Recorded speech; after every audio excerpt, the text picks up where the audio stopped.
পারবো না, এত আইনটা মানে খারাপ লাগতেছে। তো তারপরেও যেহেতু আমরা ওকে চাইছি, ওপর দিয়ে কইলো যে রফিক আইসো, তাহলে একটু করো, তাহলে তোমরা বহ।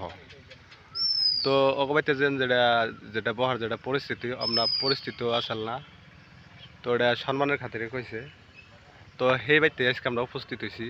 তো দেখেন যে আমরা একটা সুন্দর বাড়িঘর, আমরা মানে প্রায় উড়াবন 20 বছর এনে মানে আসাল।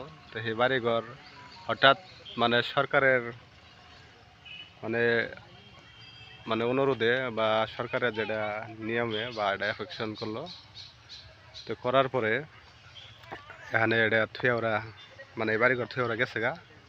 তো গেলে এখন মানে এনে আমরা উপস্থিত আছি, মানে খুবই কষ্ট লাগতেছে এটা দেখে। মানে যেটা ঘর আসাল, দেখেন এই যে ঘরের ইগুলা প্রায় সম্ভবত 10 লাখ টাকা মানে ওরা খরচ করতো এই ঘরের পাশেই। তো করলে পরে এখন মানুষের কোনো আর এনে চিহ্ন নাই। তো আশা করি